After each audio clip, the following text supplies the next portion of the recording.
Hello, welcome to the Comedians of Wrestling, a podcast. I am Dan Black and still your Comedians of Wrestling heavyweight champion. I'm here with the title. Beautiful, beautiful title after a successful finish. I got the 1-2-3 count over Tina San Antonio, a worthy, powerful female competitor, the first ever female competitor for the Cow title, and I smashed her good, and it is what it is. 1-2-3, that's how it goes, baby. Now, thank you. This podcast is sponsored by patreon.com/comedians wrestling, by the way. Actually, we're not sponsored by patreon.com, but you can support this podcast on Patreon. I'll tell you what's going on with me in a second. Patreon.com/comedians of wrestling. Bonus podcast. I'm going to record it after Dynamite this week. Don't worry. I got time. More info coming soon. But before we get into it, oh, man. So much to talk about in the world of pro wrestling. Let me just introduce him. He is the former Cow heavyweight champion. My best friend, Mr. Jason Shebiro, in the house. Sierra Hotel. No, cut my music. Cut my music. Yeah. Cut my music. There's a reason why we're both. We're not with our usual gusto. There's a reason why I'm declining my traditional Hawaiian music. I flew in to New York City to be the one half of the broadcast team for your title defense against Tina San Antonio. I thought you and Dolph Ziggler might be up to no good, and you were. It was a complete disgrace to the title, almost as big of a disgrace as the last title match you had. You've been cheating to win both these times, and I thought I'd come in just to do what I could to make sure it ended fairly. It did not. You came out on top, but here's the problem. You and me both came into New York, which is just a disgusting hotbed of coronavirus and COVID activity. And the real, I might have pinned Tina San Antonio 1-2-3, but the cash in happened for the big COVID 19, and me and Shevs have both tested positive for COVID-19 and are currently stuck in New York, where we don't live in quarantine, living the fucking quarantine dream. Yeah, we've both popped hot for COVID. Dan, you are now a 2-time COVID champion. You've had COVID twice, which is I don't know if that's impressive or just shitty. This is my first time having it. So here's the thing: you guys know how important Hawaii is to me, and you know how important I am to Hawaii. Yeah, you can't even swallow. Like I can't go. You every time you swallow, I see you have to like take like a like someone who's nervous. You know, I gotta wince. I gotta brace for impact. Cartoonist, nervous person. Like, yeah, because it fucking hurts. It feels like, you know, when you burn when it burns when you pee when you have syphilis. It's like that. Only we've all had that. You know how every listener of the Comedians of Wrestling podcast has had a scorching case of syphilis before? I know I have. That's our demo. I'm the syphilis demo god. The demo for Cow is British Navy officers from the 1800s. Well, you know, they go from port to port, you know. By the way, ask me what flavor I'm drinking right now. What flavor are you drinking? This is a blue Pedialyte mixed with ice water. All right. So anyway, we're joking about something that's very serious. That being said, we're joking, but we both do have COVID right now. Both have COVID. We both got it in New York, and I can't fly back to Hawaii now. I'm stuck on the fucking mainland like an asshole. This is my rematch with COVID. And I had COVID about this time last year. The real winner on the weekend, forget Survivor Series, forget the Comedians of Wrestling. The real winner was COVID. COVID pinned 2 worthy opponents this weekend. It got me and Dan. Oh, shit. It was my mic. Hot mic. Anyway, that being said, it's me and Shebs here. I am basically close to asymptomatic. I'm in quarantine. I'm here at the Days Inn reporting live from MJF's hometown in Plainview, Long Island. Wow. I'm stuck in this hotel room. I've been here. This is my 3rd day in a hotel room. My family wants nothing to do with me. Mm-hmm. Mm-hmm. I'm a pariah. I am a leper. I am Yeah.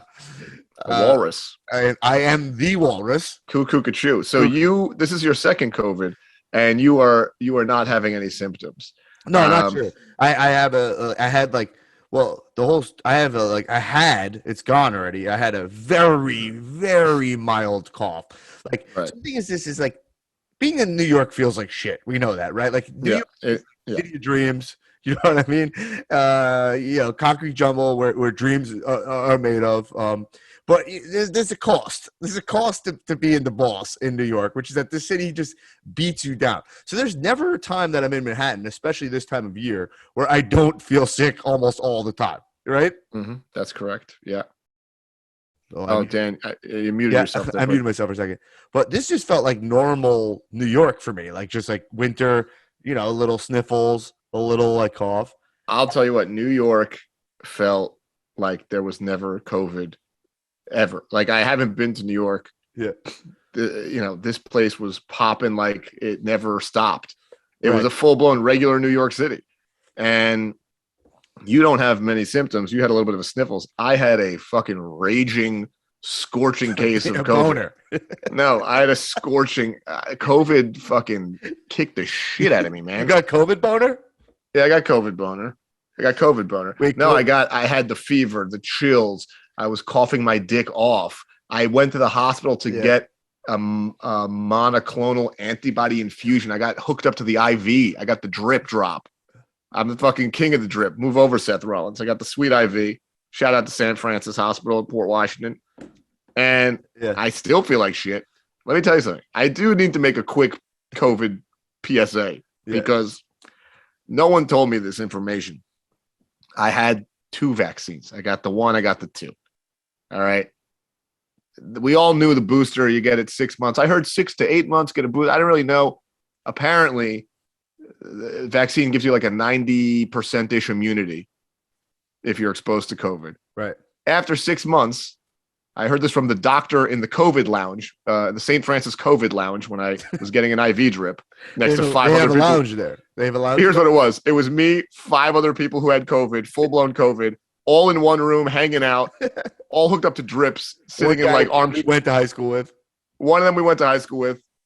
We were not friends. I did not say hello to him at all. He was known for anti-Semitic behavior at the time. Yeah, he spray painted swastikas on a playground one time when we were in 7th grade. So I did not say hello to that guy. But I was in the COVID lounge, and the doctor said, you guys can get your booster. Well, they said if you have Moderna, it's about a 93% immunity. After 6 months, it drops down to only a 50% immunity. And then you get the booster, it goes right back up. So because I did not get the booster, I flew into New York City, a hotbed of Covidicular activity. Covidicular? Covidacious. Yes. A hotbed of Covidity. It's got a high Covidity. I go Covidiculous is what I got. Covidiculous. This whole fucking weekend was Covidiculous. So I flew in there. That's what the pay-per-view was called. Covidiculous. That's what it is now. It's called Covidiculous. Comedians of Wrestling Covidiculous. Dan Black defeated Tina San Antonio at Covidiculous. Covidiculous in New York City. Yeah, I mean, look, when I flew to defend my title to Las Vegas, I knew I was going into a city and a state that did not take COVID very seriously. Right. That was courting tourists from way earlier than they should have. Right. I went to a drag show with my mom where no one was wearing masks. We had a sold-out crowd of 400. I did not get COVID because I had the 2 shots. I felt confident. I did not realize that after 6 – and by the way, my 6-month anniversary was October 27th. We didn't even get to 7 months, and I flew to New York. I thought I was good. I was down to 50% immunity. It's like I was walking around New York City with my dick out. It was a complete – who knew I was so unprotected? Had I known it was only 50%, I wouldn't have come to New York. Why? To commentate on a title match I wasn't even in for a title I didn't even lose? It's ridiculous. Why would I fly in for that? Had I known. So that's why I'm just telling you folks now. If you don't like vaccines, you didn't get the vaccine, I don't give a fuck. Don't get the vaccine. But if you did get the vaccine and you haven't gotten your booster yet, it's been 6 months, you have your dick or your clam out right now. You know, if you don't get that booster, well, welcome you to are Comedians of COVID, by the way. Welcome to Comedians. This podcast has now been rebranded to the Comedians of COVID, hosted by 2/4 of the Martini Boys. 2/4. So it's the COC. It's the cock. It used to be the cow, and now it's the cock. But the thing is, my announcement is, if you are of the vaccination persuasion, and your 6 months is due, and you think you're protected a little, get the goddamn booster, because if you're like me and you're going to be traveling the world to compete for titles or to referee or to do autograph signings, you're going to want to be above 50%. And I was not. And that's why I got COVID. Anyway, so we're both we're right now Zooming from our respective quarantine dreams. And but you know, that being said, we did get to the show. I did get charged $200 worth of damages for the show. I just want to point that out. That means it was a good match. If the venue, if you broke $200 worth of shit in your wrestling match, you did something right. But it was like this is just like hilarious. Like, guys, just like some insight into like when you're trying to like just fucking do stuff. You know, we do this show. We're at the show.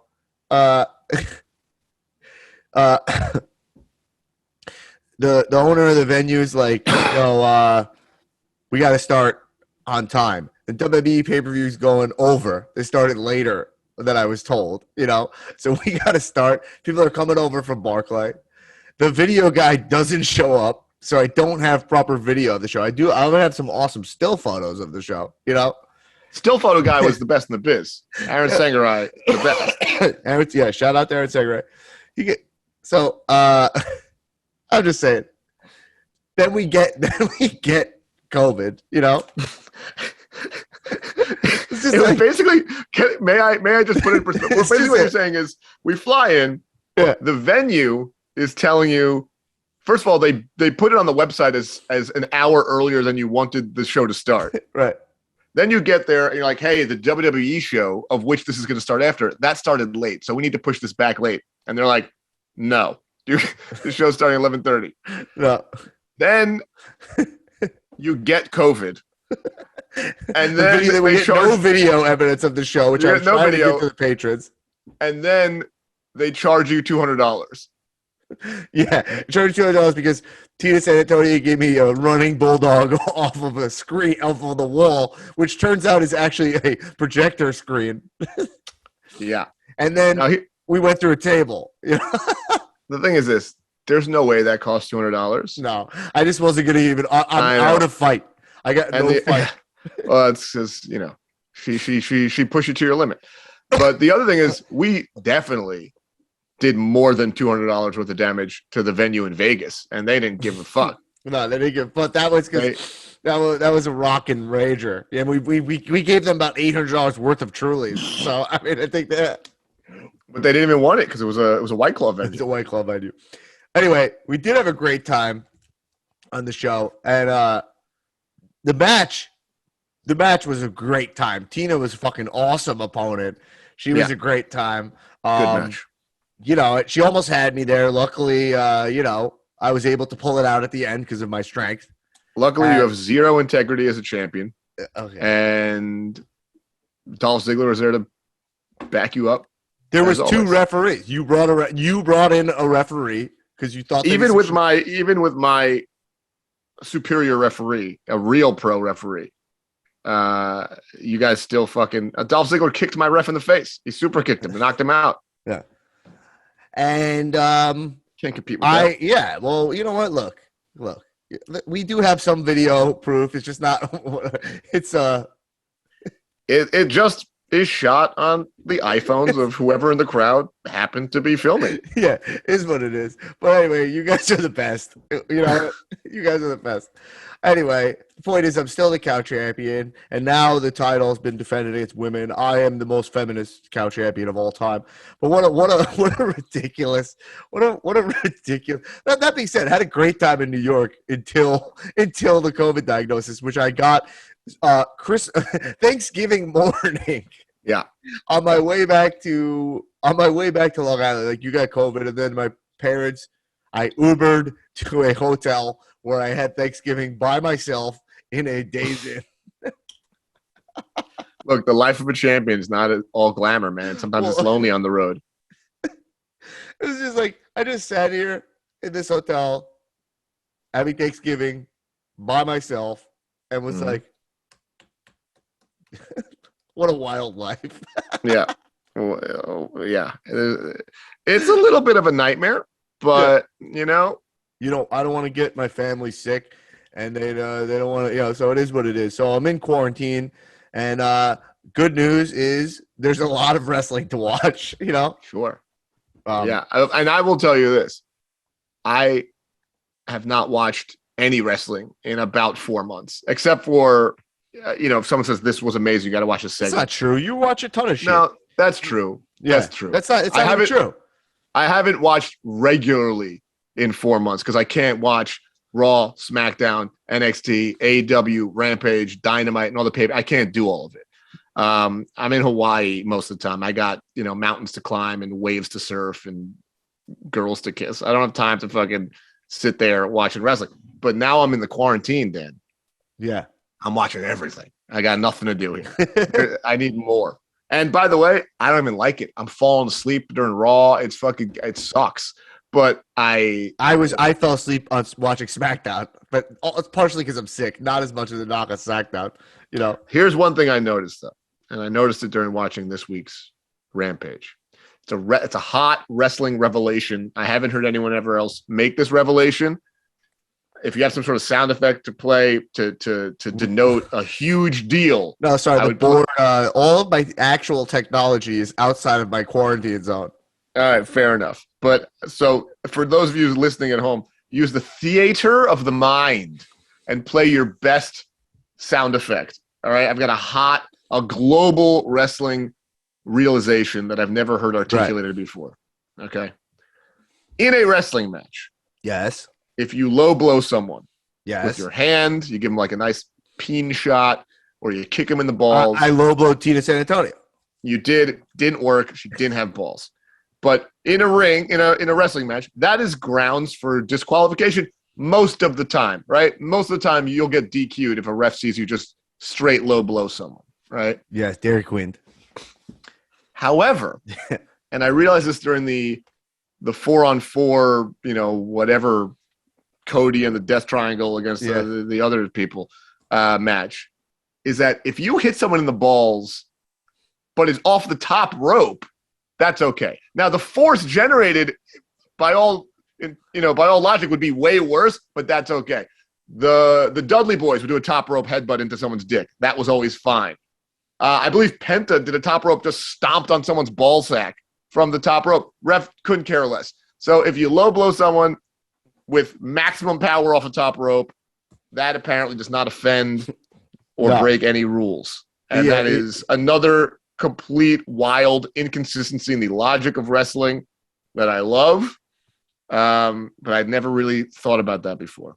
And I wanted you guys to know. So if you coup de grace somebody in their coup de tank. In their cooter. If you cooter or grace someone. If you cooter de grace somebody, it's not a DQ. That's fine. Even though that's almost criminal impact on someone's genitals. Yeah, I mean, think about just the logic makes no sense. It's like if you... I never thought about that. It's like there are legal ways to do nut shots. Right. You just have to make it 10 times worse. It's like, hey, if you do this thing, no good. If you like sledge it, like by that logic, it's like also if you take a chair and just jack it into someone's dick, that's probably okay. I think it's just it goes so far left that it's right. You know what I mean? Yeah. I learned that this week. It's an amazing wrestling observation. You can hit people in the dicks, just not on your knees with your right. It can't be forearm.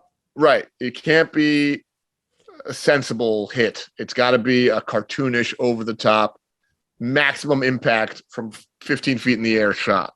All right. Let's just jump right into Dynamite this week. Okay. We got to go right into this. The what everyone's talking about, the CM Punk MJF showdown in Chicago promo off, the Battle of the Sticks. Mm-hmm. Now, I'm going to grab my water quick. I'm going to keep sipping my cocktail of blue Pedialyte and ice water. Now, that was not a primo time to do it, but I'm worried that if I'm not drinking water during this. Well, your throat might hurt. You do have COVID. I do have COVID. Now, Shebs, I'll just let you kick it off. What did you feel about like this kind of clash of the mic here? You have the two Mike Smiths of pro wrestling right now, essentially going at each other, setting up their feud in Chicago. What did you feel? I got a lot of thoughts. I've got a lot of thoughts also. First and foremost, I want to say that this, I think, to me, was the best MJF promo that we've gotten. I think this was again, I got COVID brain right now, but I can't think. He did some stuff here, and we'll get into the nitty gritty, that I thought was really master level work. I think it was, first and foremost, I got to give him credit for, he did not skip a fucking beat. He did not flub a line, and he came at CM Punk in Chicago. It is very difficult to try to go toe-to-toe to somebody when the entire crowd is on their side no matter what they do. Well, there's an entire crowd on there. There's almost like the concept of the entire crowd on someone's side, and then there's CM Punk in Chicago. It's just like even another thing. You know what I mean? Right. So, like, no matter what MJF was going to do, they were going to try to no-sell it or shit on it or just not give him what he wants. He's such a good heel, though, that it's so natural for them to, like, give the boos and stuff. Like, he did great. I think it was great. I think he did great work. And I think Punk was great. Punk's great. I think it was really cool to see, because when I'm watching this, I was like, yo, is this the two best guys on the mic in wrestling right now? Because if so, that's a real treat. But then I was like, well, Jericho is alive. You know, he's done some amazing promos. I love a lot of Cody's promos traditionally. You know, I haven't watched a lot of WWE lately, so is The Miz still doing great work? I don't know. But these guys are all at least in the top 5 doing it right now, right? Like, would you say MJF and Punk are the top 2 promo guys working today? I'm trying to. All right. I actually was having a discussion about this, about the top mic guys in pro wrestling right now, and the guys I came up with are Punk. Obviously, you have to put him in there, even though he hasn't really, like, I mean, his promos have been effective, but he's still kind of in the meta zone of Punk. I was saying MJF. Yep. Jericho. Mm-hmm. I put Miz. These are all guys I said. Yeah, those are the guys. Personally, you're going to disagree here. We've talked about this. Moxley, I think his promos have been great this year. He's good. I just don't think he's on these other guys' level. And Eddie Kingston also is a guy who I think is so good, but I just don't think he's on those level.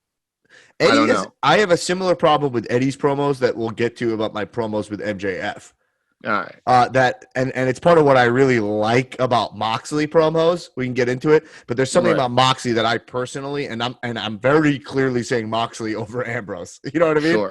Sure. I think Rollins is one of the great promos of wrestling right now.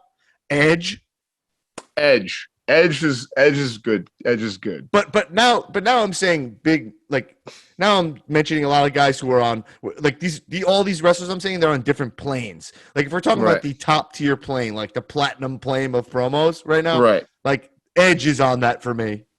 Yeah, Edge is that for me, but I can imagine people would do, I don't know if would be worldwide embraced, but Edge, I think he's up there. Well, let's say, platinum plane. So platinum means almost like perfection, right? You know what I mean?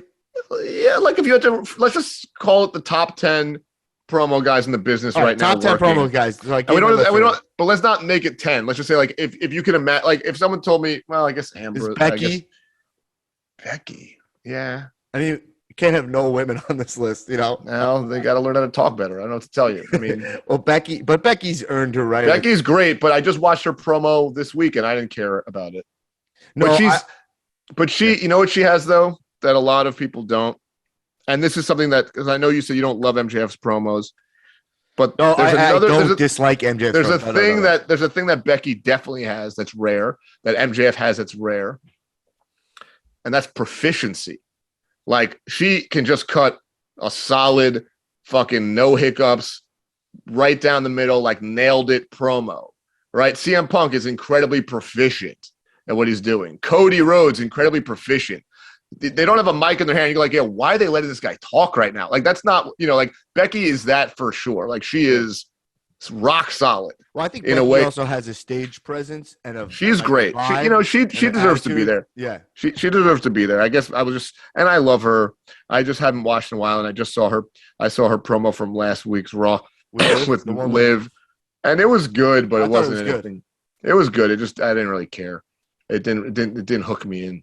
Well, it's hard to care about WWE right now. Like, the stock is down. Like, if you're watching like AEW, people are popping for like Jericho does like nonsense and they pop for it. Like, you know what I mean? Like, yeah, it's like Cole Cabana, Daniel Bryan match. If you put that in WWE, no one would even care about it. But when you put it in AEW, it's a special thing, you know? Right. So let's get back to these. I think that's everybody. I mean, I think this is everybody. It's Edge. I mean, Moxley, unless you're counting Heyman or something, you know? Let's not, just because that's not fair. Kingston, Kofi. I mean, where's that team up? Kofi's hurt right now. No, I want Eddie and Kofi. I mean, New Day is. If you said New Day as a unit in promo, I would be fine with them being on that list. You know what I mean? Yeah. What they do. You know what though? This is getting too. We're getting too. We're getting too. I'm gonna pull us back for a second. Yeah. There's a kind of promo that we're talking about. We're talking about the work shoot promo, right? No, that's not even what I'm. That's part of it, but that's not it. Okay. What we're talking about is, can you take a promo and put it on a fucking BuzzFeed article of like must watch best promos you've ever fucking seen, and like New Day ain't on there. There's not a single fucking. Maybe there's one or two that maybe, but like you could get an MJF one in there, you could get a Jericho one in there, you get an Edge one in there, you get a what. The Miz for sure. I'm saying, like, can there be a promo that, like, drops the mic and you go, yo, you need to fucking see that shit? And the thing about Heyman is Heyman's got, like, he doesn't cut ones that aren't that. So Heyman's, like, just the best guy ever. I mean, Owens definitely. Owens, yeah, but, I mean, I watched him I was like, what the fuck is this guy doing right now? Like, yeah, but those guys are handed scripts. It's not fair. I know, but I'm just saying, yeah, so. That's why if you're Owens, you got to think about the AEW move, you know? For sure. Yeah. He is perfect for it. If you give Owens the mic in AEW, he'll be the champion like this. Like he is that. He is, out of everybody working today, he is the number one most perfect guy to go to AEW for his own self. But we have jumped so far. But we talk about from the promo, which is MJF, CM Punk promo. What got off on this tangent are these the two best guys in promo today? Let's not say that they're definitely the number one and number two guys, but it's very clear that these guys are both in a very elite category of Mike Smiths. There's not a lot of people who are on these guys' level. These are two of the very, very best in the business. Right.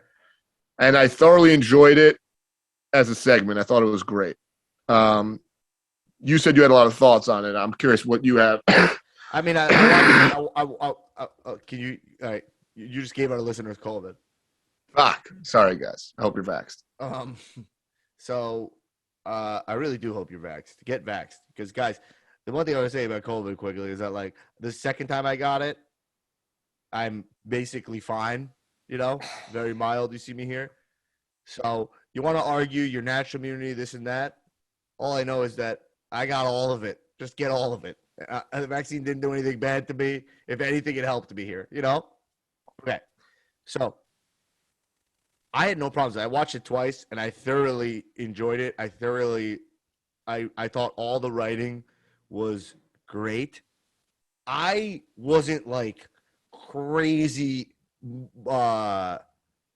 I think for me, the whole thing had a general feel of being manufactured. You know what I mean? And and I thought a lot of that came from MJF's side. MJF is young. Listen, I'm a performer. You know what I mean? So I think, like, I see a lot of myself in him, right? And especially we're from the same place. He's probably doing wrestling the same way I would if I were him, right? He has the same kind of performance defense shields up that I understand. And I thought if you watch the two of them, Punk was on a whole other level of performance to me, because Punk was just natural, made it real. It's like perfect wrestling promo where it's like, I'm like, this just feels like Phil, the guy, saying exactly what's coming to his mind in a very natural way. And MJF felt like I was watching an actor. You know, it was like, and not even that, like kind of a bad actor if you want to be nitpicky. Okay, So now that works for pro wrestling, that big kind of performance. Right. You know what I mean? But there's a difference between like what MJF does and like Kevin Owens, who's way more natural. Now the MJF character, I think for me, what's a little confusing, the MJF character is amazing. I'm a huge fan of MJF. He's going to be like, I really do think he can main event a WrestleMania. Like he has that level of ability that and he has so much time to build it. It is tough when you have a character who's so big and playing in the WWE realm, to be honest, in my opinion, where he's like, I'm upset that you didn't acknowledge me because I'm so great. That's very WWE universe-y, you know? And then Punk is playing in like the real, is playing like I'm a guy, you know? So I just felt like a little bit they were on different planes of existence there. But that being said, all the digs they said were fucking perfect. Like they were perfectly going toe to toe, dissecting what's wrong with each other correctly, you know? Right. And that's what's always great about AEW is like, for example, a couple weeks back, you had Daniel Bryan and Hangman going against each other. And everything they said, it's like we could argue about their performance and like, because Hangman Page is not a good mic guy at all. Like, at all. He's very bad. But it doesn't matter because the stuff they're saying is exactly what we're thinking, and it's true. And that's perfect wrestling where it's like, hey, I beat Daniel Bryan. I beat Kenny in under 30 minutes, you know, and he's like, I'm disappointed that it's you here because I wanted that Kenny match, you know, and you're like, that stuff really works, you know. So everything they said here was just like, this is exactly what you want to hear between these two guys. Where if this wasn't WWE, the stuff they would say would be none of this shit, right? It would just be like, I'm awesome, you're bad, I'll see you at Survivor Series or blah, blah, blah. And some kind of dated joke and just call somebody a bitch. Right? Right. Yes. So I don't know. That's like a general vibe. Yeah, the promos in AEW are afforded to be a little bit more interesting because they're a little bit more real and cutting and like, hey, we're taking real shots at almost at the product, right? Like what you do, where WWE doesn't much hook your thing. So that being said, I do think this is both. It's kind of a weird thing. I'm MJF, I think this is kind of the gift and the curse for MJF because this is going to make him, and this is like kind of one of the Punk's digs on him, which is that like, he's like, you don't have the ability to like do what I did, like unless you marry like Steph, right? Well, hold on. I'm not getting into that specifics there, but what I'm saying is that actually the interesting thing is the way MJF performs is that he will slot perfectly into WWE. You know what I mean? But MJF has also said that. He has a great thing. I think that's 2024, right? Is the man who's going to start a bidding war in 2024. That's fucking awesome. Yeah. MJF has a gift. What you're noticing, and you're not wrong, is that Kevin Owens, Edge, and CM Punk are so much more seasoned as performers that they can reel it in. And MJF plays super, super big. Like MJF, the character, and MJF, the performer, is really big. It's really high energy. It's a lot of yelling. It's very like, it's hot. But the thing is, that's like you said, it's a newer performer thing. But the guy's 25. Well, he's like this now. He's this good. Hold on, but he's this good, and he's 25. Yeah. Right, and he can hang with CM Punk. Oh, 100%. The ceiling for MJF is there is none. You know what I mean? Like he's incredible. So he's got everything. He can get bigger. He's got all the tools to succeed in modern pro wrestling. Now, and in past pro wrestling, like he has like that exactly that. What I'm saying is that as a guy I know a lot of people in the pro wrestling world. I've even done improv exercises with actual WWE talents. You know what I mean? And I've talked to them about what kind of training you get in the PC and stuff like that. I'm like, what worries me about him is that he doesn't naturally understand it the way Punk does. You know what I mean? Like Punk's like. And like a KO does, where I'm like, I wish someone could coach him properly, but he'll figure it out. He's so now. Hold on, you're saying two very wild things. Yeah. Naturally gets it like Punk Yeah. and Kevin Owens. Point me to the 25-year-old KO promo or the 25-year-old Punk promo where they were getting it. Yeah, he's so young. You're right. You're right. He's so young. Kevin Owens, I've seen some great KO promos from the indies. Punk, I didn't see a lot of great. I mean, the best promo Punk ever cut in his life, that was after, 5 to 10 years of being in the WWE system and being sick of it and shooting from the hip. He's got to be in his 30s. In his 30s, yeah. Right. So I'm not worried about him, which 10 years ago, now he's 41, so he's about 31 years old. Yeah. I'm not going to say it's that these guys that MJF doesn't naturally have. I don't buy that. And because Edge is a great example. Edge is a guy who pretty much was worthless on the microphone. And now he's one of the best guys ever. Right. I mean, when he was 25, he was spitting blood out of a fucking chalice. He wasn't doing much. I'm saying, like Austin, right, is like one of the most natural promos, but also bold. I think he's the perfect example of like comfortable in his skin, real promo that also plays big and broad to an entire arena, which is why he's the number one best wrestler of all time, I think. Yeah. But like, The Rock is a little shticky, and people kind of knock him down for it, I'm not knocking The Rock down. I would rather listen to a Rock promo than a Stone Cold promo any day of the week. It's just a different thing. The Rock is Dusty's another example of the same zone as Stone Cold, I think. Maybe. Dusty. Dusty. Dusty's so caffeinated right now. I'm all over. He's my favorite promo guy probably ever. Hey, look, Dusty's quite a mix of like over the top and performance and keeping it real. Who knows? But look, what we're talking about here is performance style. The Rock and MJF are definitely more theatrical and performative than CM Punk is. CM Punk keeps it a little bit more natural, okay? And I think that CM Punk also is better, slightly still better at cutting promos than MJF, but CM Punk's in his 40s, is a 20-plus year veteran, and MJF is right at the beginning of his career. And the fact that he can – I think MJF had the better promo than Punk.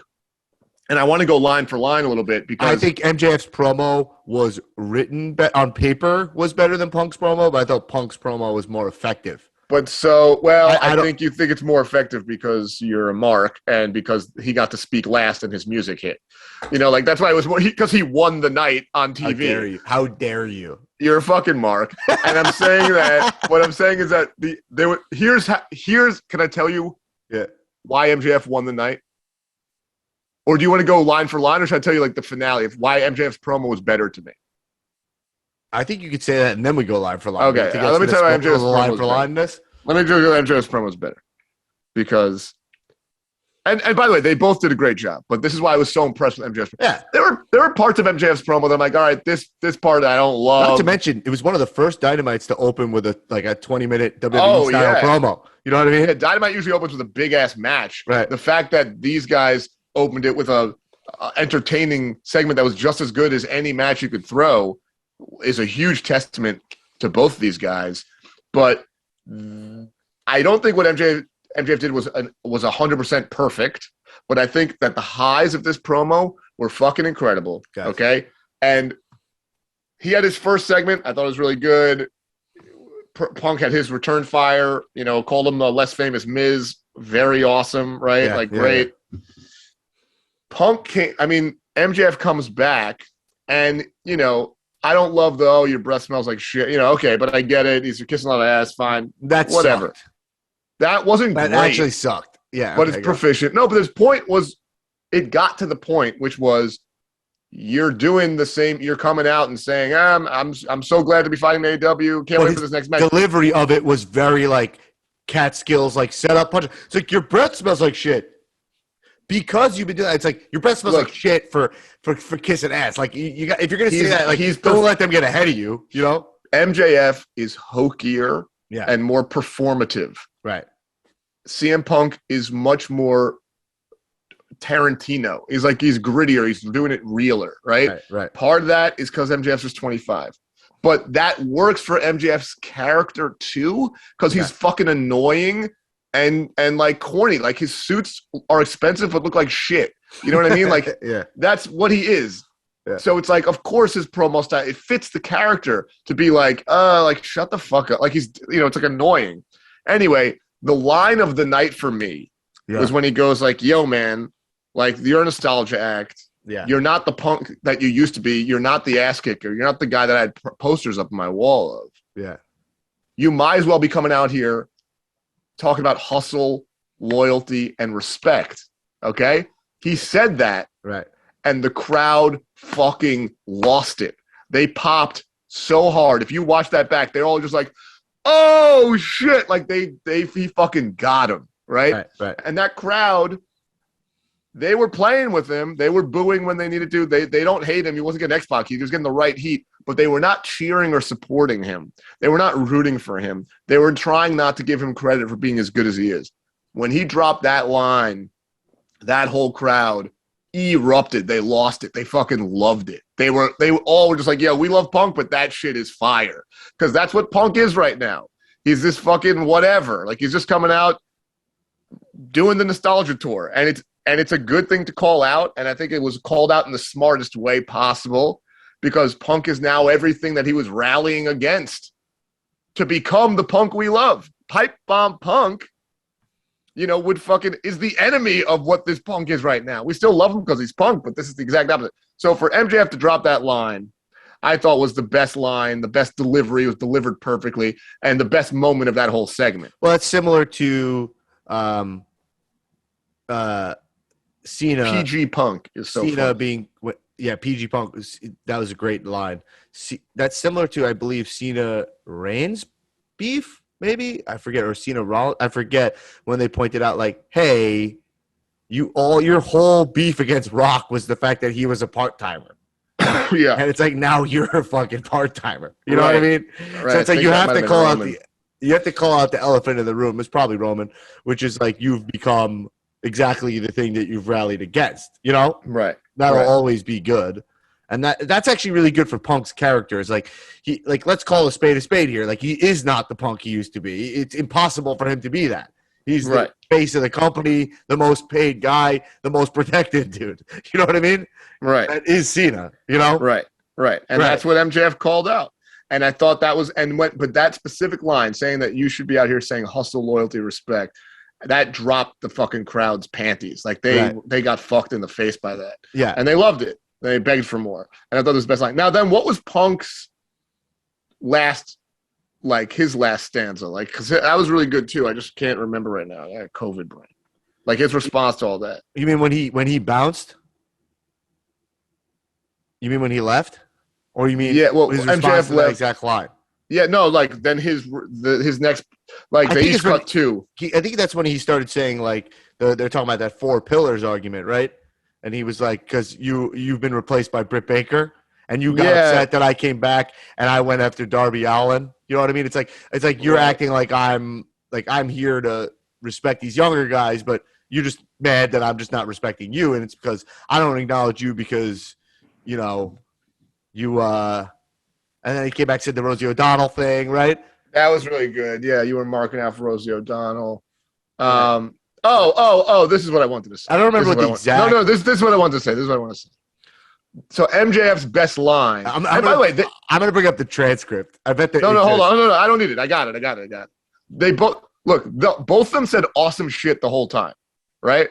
They both had really great lines. But MJF's best line was that hustle, loyalty, respecting. Punk's best line, okay? And the whole thing he said was great, right? The you're not a 4 pillar anymore. I didn't want to inflate you. All this. It was all great. But his best line, which you quoted earlier, was he said, the only way you're ever going to be the best in this company is if you hang around long enough for Tony Khan to have a daughter and you marry her, right? That was undeniably the best line Punk had, right?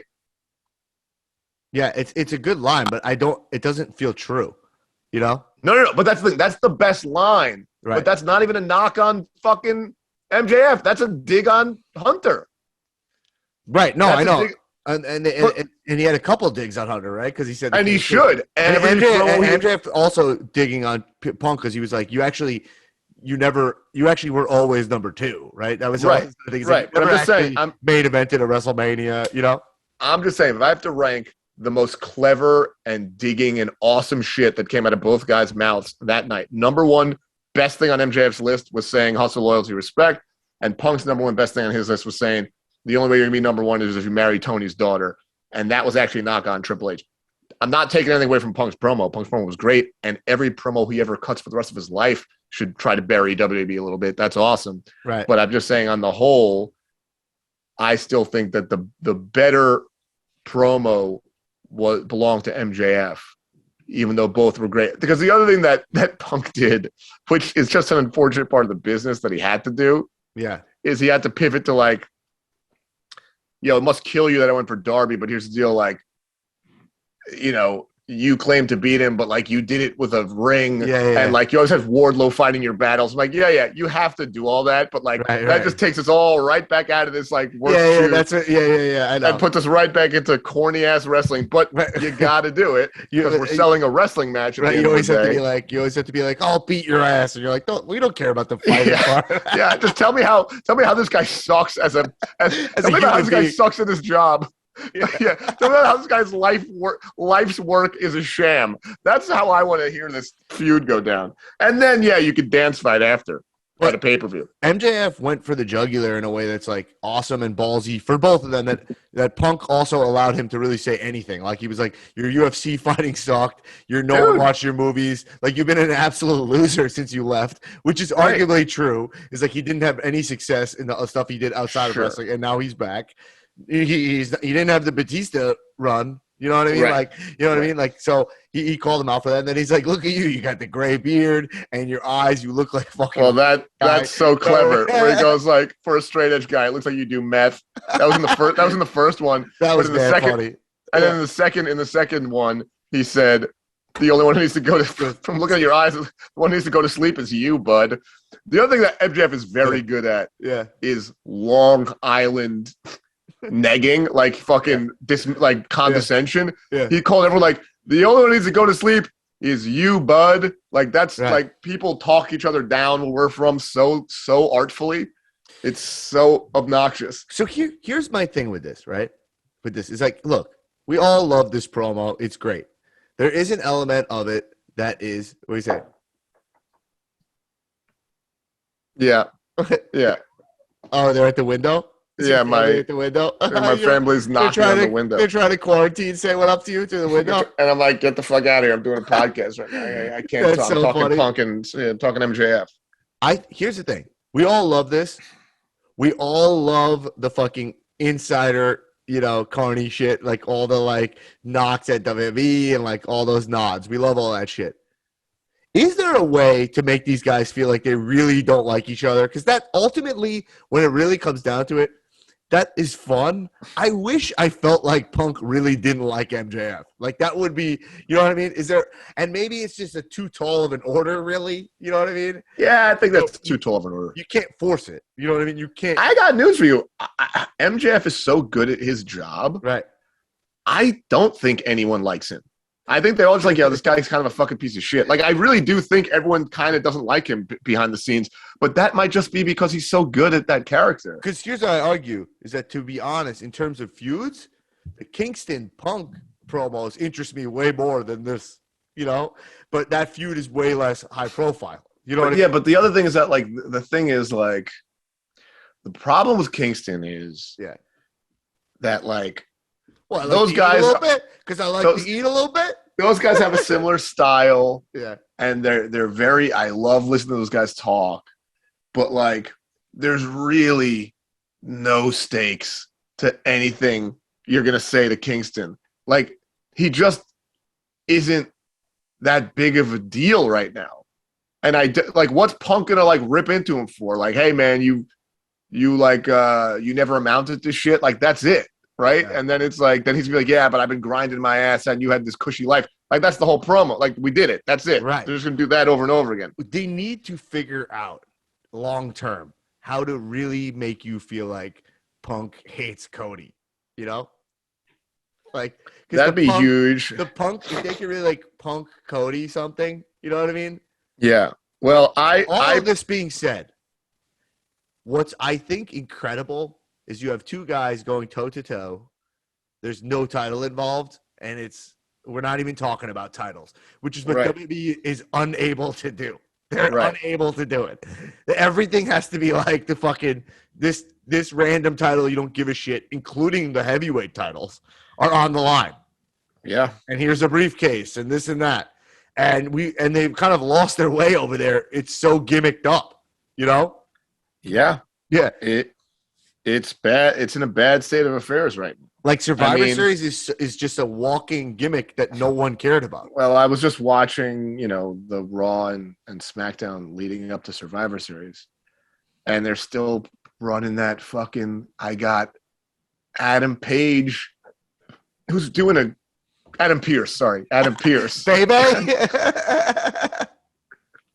Adam Pearce, and he's like in a semi beef with the Mysterio brothers. I know they're not brothers, but you know what I mean. Because like he promised he'd let Dominic on the Survivor Series team, and then he put Lashley in because he's better. And I'm like, these guys are still forced to fucking truck around like they're dying to be in the Survivor Series match to represent the brand. Like Rey Mysterio's pissed that his son can't be in Survivor Series. Like, get the fuck out of here. It's so corny and unrealistic and like how is Dominic anything? You just suck so bad. I haven't seen Tulo in forever, but he was a Dominic Mysterio fan, right? MJF, CM. Well, the whole thing with Tulo will listen to this and he'll give me shit for this.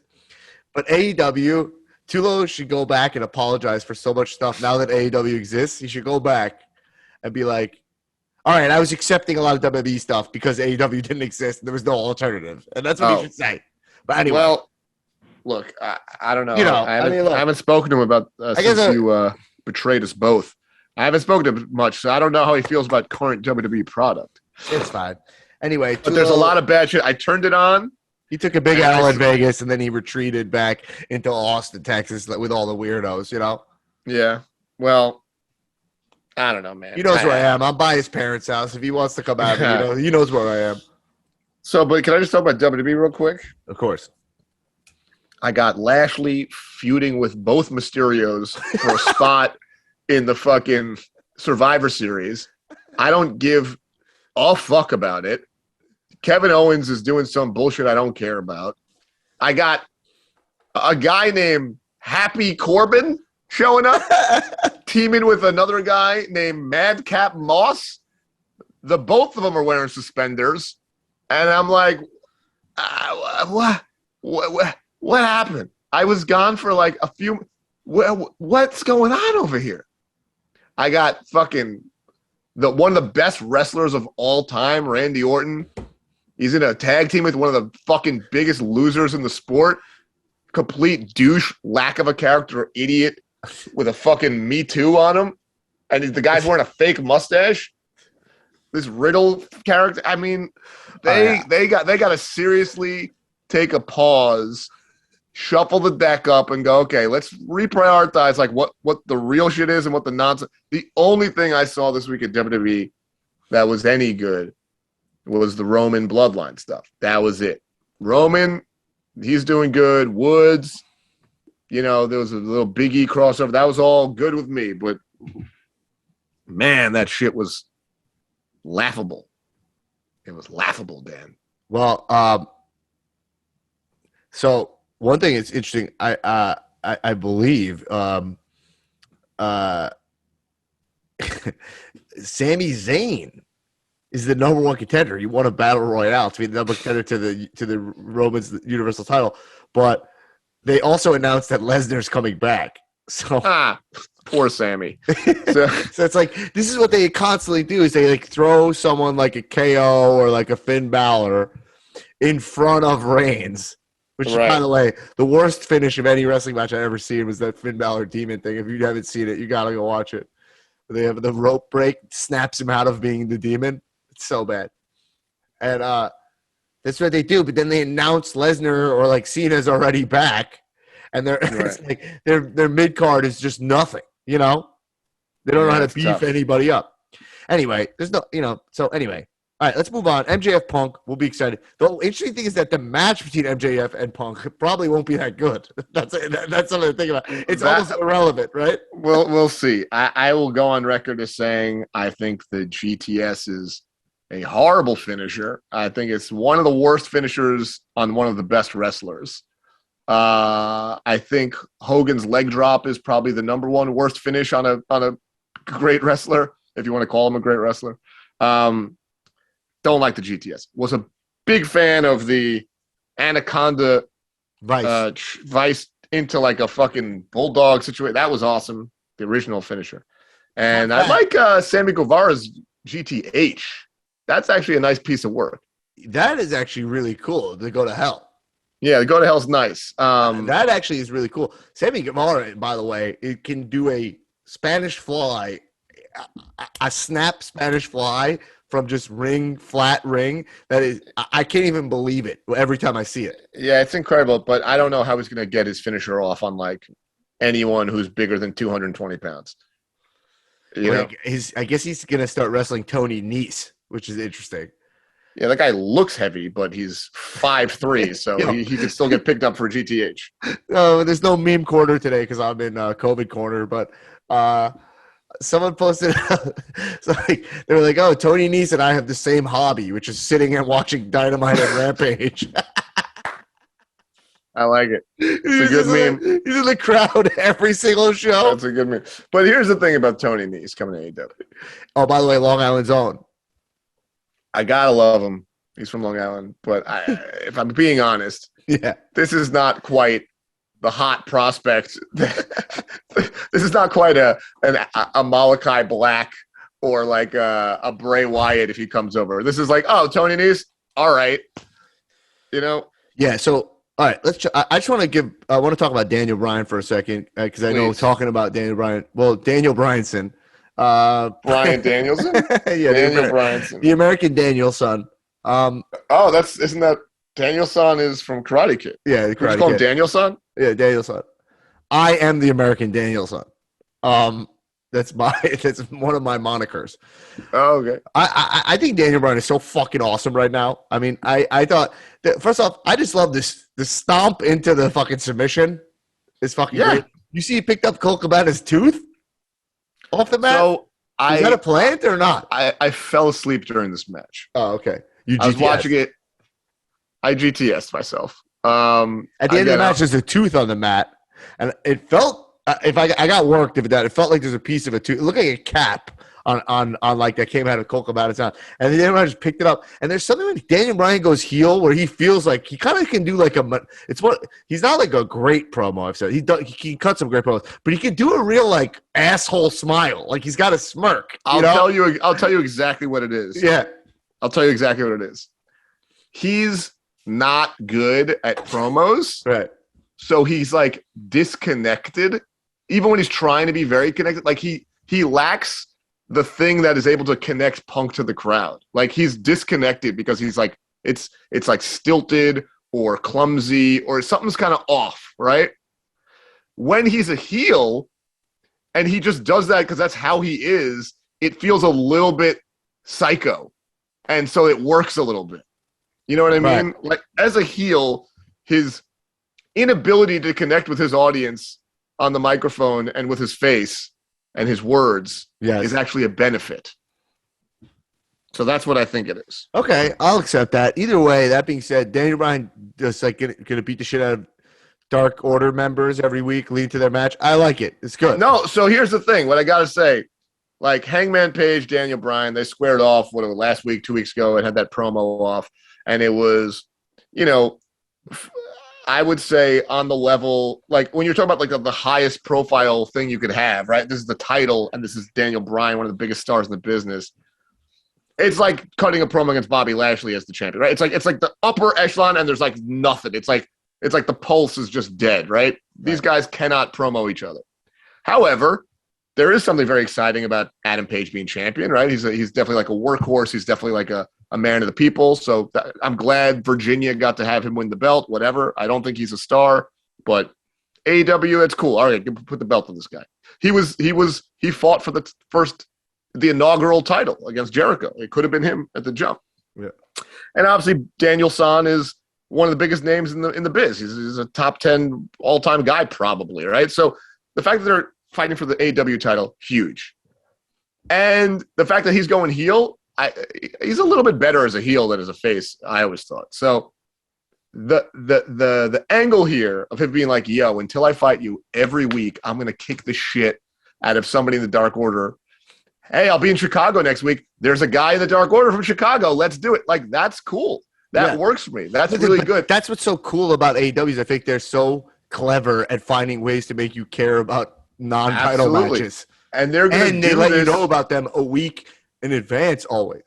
Literally, next week is like winter is coming. This one was Thanksgiving Dynamite. Like they really. So you like them because they look at the next week's holiday and then tell you what it's going to be. No, what I'm saying is that they find a way to make you like. No, with WWE, I barely know throughout my whole watching of WWE. I barely know what the next Raw is going to be. WWE has a very bad habit of really not having a plan or not sticking to the plan. Or changing the plan like way too many times. Right.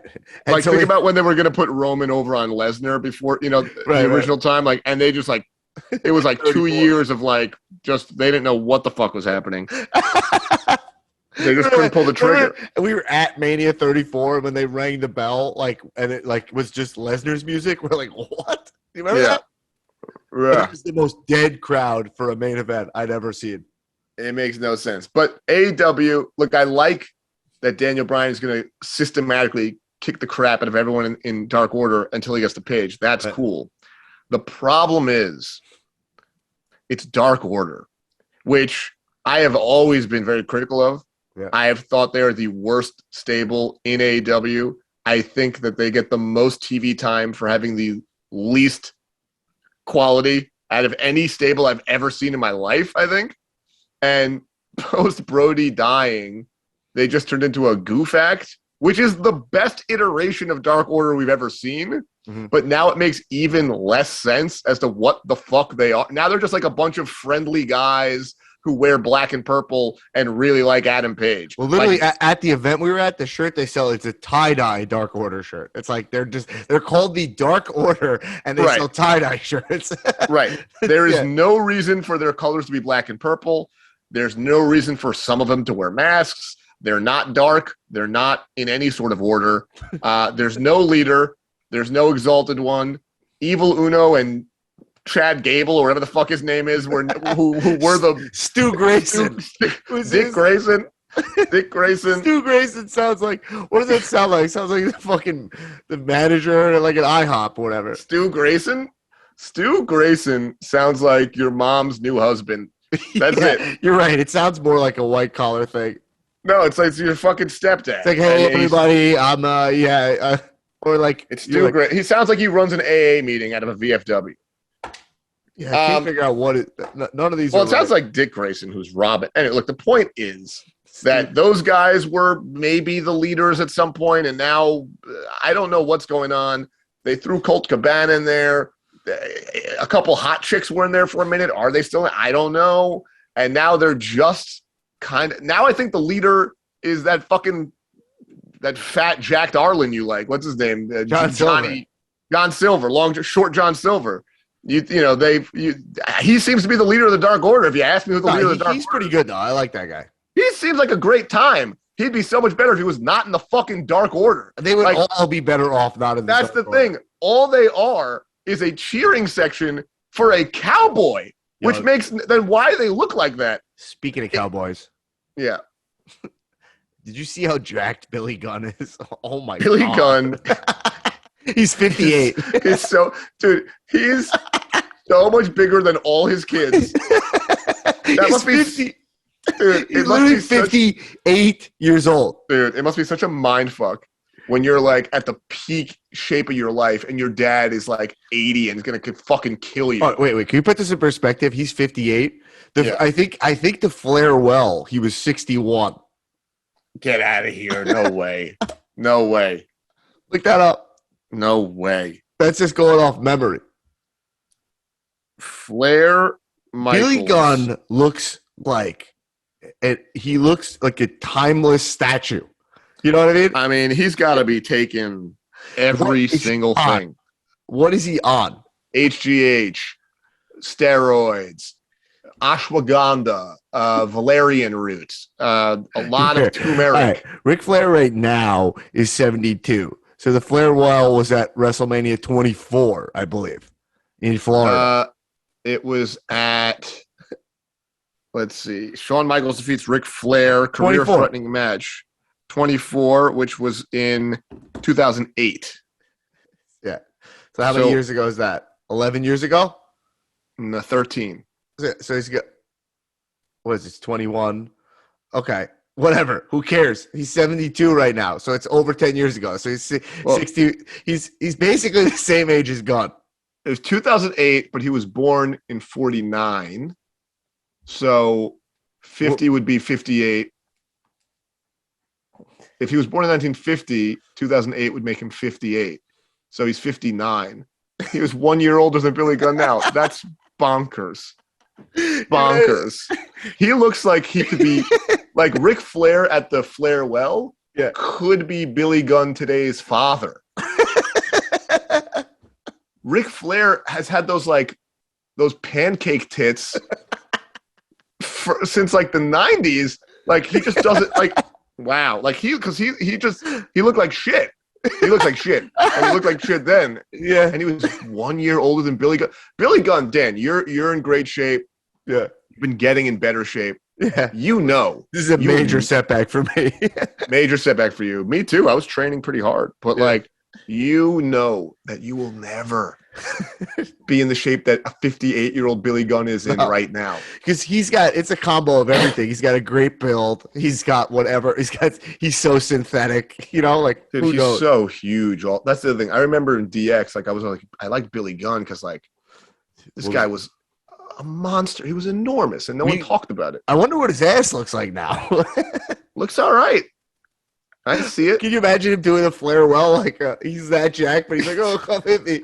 Like you wouldn't even look like a guy you got to put down. To be honest, Shawn looks worse. Shawn looks worse at WrestleMania 24. How old is Shawn Michaels? Probably. My guess is 55. You think he's younger than Billy Gunn? Oh my God! Look at Shawn Michaels now. Billy Gunn now is 58. Okay, Shawn Michaels now is 56. Yeah. Shawn Michaels is another one who just looks like an absolute piece of shit, right? Like, I just feel terrible because the guy used to be a sexy boy. Goldberg looks great. Goldberg was fantastic. Goldberg looks so good at in Crown Jewel or whatever it was called, the Saudi show. He speared Lashley. Actually, I had respect for Goldberg again because he clearly was like wanted to show everybody he could still go in that match, and then even though he could never go, which is right. But he spears Lashley off of the fucking ramp, and then he looks fucking awesome at the end. He beat the shit. That's the thing. Whenever I see Goldberg, I look at him and I go, "Yo, he looks pretty fucking good." But then I pull up a picture of Goldberg in 1998, and I go, "Yeah, this guy doesn't even look like 1/3 of what this guy was." Like Goldberg 98 was a fucking Adonis. It was great. Not an Adonis. That's the other. Here's the other thing. There's no wrestling Adonis side. Sure, there are. There's some fucking handsome guys, man. Shawn in his prime. No, Shawn never did it for me, man. Like I think Razor was a handsome guy. Razor, I think Scott Hall looked great. But guys like Tyler Breeze, Fandango, these are good-looking dudes. So you're saying the fashion police? Your go-to guys. Your go-to. They're good-looking guys. I think Drew McIntyre is really good-looking. Yeah. You know, women don't all agree with me. He's too big. Yeah. Anyway, you know who was good? That fucking what's his name? Adam Rose? That's not his name. What's his name? That was his name. Adam Rose? That's a good-looking guy. Bring him back. It was party time all the time. His gimmick was being Russell Brand. Russell Brand and forgetting Sarah Marshall. He's like South African Russell Brand. Oh, it's amazing. Oh, man. All right. Last point is I want to bring up two things. One thing, Riho beat Britt Baker on Rampage. But wasn't that to get for number one into contender title? So that's my least favorite type of match in all of wrestling. Is you have to fight the champion, and then if you beat the champion, now you fight the champion for the belt. I hate that type of match. To inevitably lose to the champion, right? Or whatever it is, I just fucking absolutely hate that there is a stock standard type of match in this business where you beat the champion and now you get to try to become the champion. It's like the minute a champion loses one-on-one, like you should have the title. That's it, period. That's it. So Riho's back. But here's the last thing I want to talk about is Tulo said, if I don't talk about this, why even do the pod, is what he said. Oh, so I could tell you right now, I know that it's actually not important and doesn't matter, and we don't need to talk about it. All right. That's a no-sell on Tulo. I don't respect it. Is Andrade in trunks. So let's just talk about this for a second. This is one thing AEW does really poorly, okay? Yeah. Is like they have huge moments that happen on picture-in-picture or just no-sold by cameras. Right. So Andrade has this thing. Andrade's looking incredible. He looks great. He comes out in a gimp mask, and he doesn't even need one. He doesn't need one. I think the gimp mask is a little much, personally. It's a little. You know what rubs me the wrong way? He looks amazing in the white suit with the gimp mask. But then when he rips that suit off, the facade of the suit, because it's like a Velcro onesie, and then you see like how fake the suit is, and then I go like, that's a shame. That's a shame. I wish they had it look less silly when it comes off. Well, it comes off, and then so he wrestles in just like pinstripe pants, like he wrestles in John Cena WrestleMania gangster pants. What WrestleMania where he had the whole? That was WrestleMania 23, and CM Punk was one of the guys on the car. Wow. Dressed like that. Because it was in Chicago. And it was in Chicago. Right. So he comes out in Cena 23, 1920s gangster pants. That was versus Shawn Michaels. Great. Anyway, or maybe it was 22. Whatever. Irrelevant. But he dresses it like it's almost like a fucking Halloween adventure mafia guy costume. Yeah, it's exactly what it is. The pants look terrible. But anyway, at some point during the match, he ripped them off and was just wearing black trunks. And he did it during picture-on-picture because I went back to rewatch. Like, when did he change? Right. It wasn't like an Angel. It's like WWE, like when Angel Garza pulls his pants off, like that's like a big moment. You know what I mean? By the way, now he's now called Angel and does not do that anymore. Oh my God. He's literally called Angel. Oh my God. And like also Garza's like his family's like famous wrestling last name too. You know what I mean? Oh my God. He's literally called Angel. I absolutely hate the name shortenings in WWE. They are so bad. Remember Andrade so bad. Almas? Andrade Cien Almas was one of the coolest names in all of wrestling. Yeah. They come out to just Andrade. Yikes. There's one right now that's really pissing me off. I can't remember what it is. He's called Riddle. No, Riddle. But Riddle I get because you can't Google Riddle. Yeah. Because it's a real word. So you just get like dictionary.com and Riddle. You get riddles. And they don't want to Google him because he raped a woman. So okay. All right. I don't think I think it's disgusting. Yeah. I get why they shortened his name. I don't think that's why though. 100% it is. That's why they started doing it. They do it for everybody. That's why it's so nefarious. Okay. That's why you can't see the strings. They shorten his name so that you can't look into his transgressions. The guy should be fired. The guy should be in jail. Separate. There's somebody's name now they shorten, and it's absolute garbage. Is it a woman, maybe? I don't know. Somebody they shorten their name, and it's really awful. And also, why is Bobby Fish in AEW? They could that fish is rotten. You could throw it out. Well, he's just chilling with Adam Page. He's chilling with Adam Page, baby. Adam Cole, baby. Anyway, all right, whatever. Listen, Shebs, let's get out of here. We talked about it all. No. Is something else you want to talk about? I gotta say one thing. I gotta apologize to Tula. I no-sold that he said if we don't mention this, why even do a podcast? Yeah. And he wanted to talk about the trunks. Well, Johnny in the trunks. Now all of a sudden he's heavyweight. You know. I'm just saying that's actually correct. If this podcast does not mention that AEW dropped the ball by not showcasing the move to trunks, so that's a good. I thought when you said something about Riho and then you talked about Tulo, I thought it was Tulo and coming off. I thought it was gonna be like something about Riho, and I was like, we don't need to fucking talk about Riho. But he was right. Credit where credit is due. It's a good point. This podcast is very big on men's underwear and discussing it. The cool thing about AEW is like, thank you for apologizing to Tulo, but the cool thing is AEW is they have so many cool heavyweight contenders who feel like they're like ready any second to be up there for that title. And they don't have a lot of titles, you know, and they do a nice job with the TNT title with like Guevara. It's like, Andrade's not going to fight for that. You know what I mean? Right. Like, he might, but like, it's like some of these guys are like Malachi. It's like they're gonna, you know, he's going for the title when he gets the title. You know, right. I go right into after Daniel Bryan, Page, because Page will keep the title after this Daniel Bryan feud, I believe. I don't know. I think he will. I think he will. And because I think this will be Daniel Bryan's going to get over Hangman Page, I believe, you know? Right. And I believe that go right into a Andrade feud, I think would be awesome. Page Andrade or Daniel Andrade? Page Andrade. Is Andrade ready just because he's in underwear now? Like he's been languishing in some sort of multi-partner. I think he just needs, he's one of those guys. I think he just needs to push up to that main event. And I think that's what I would do with him. I think like make him a main event guy. That's what I would do. Or I go Malachi, obviously, you know. But Malachi, you can't have lose to Hangman Page. I think. I don't think they know what to do with Malachi right now. I think. Well, it's weird to see him. He does not feel like a wrestler who would ever sign up for a tag match, let alone a 6-man. Like, you know, he's so like ominous that he's like, all right, I'm ready for my 6-man tag today.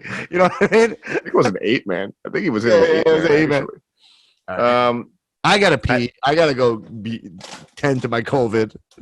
All right, I gotta go tend to my COVID also. So, did you give it to me, or did I give it to you, or did we both get it independently, and then we just both have it? It's irrelevant.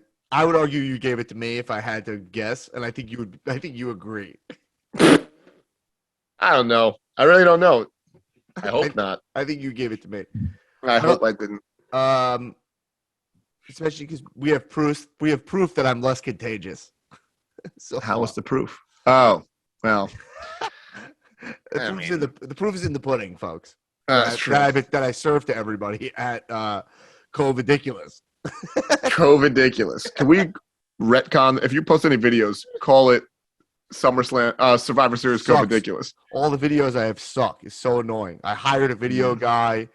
I do these matches for the video. You know what I mean?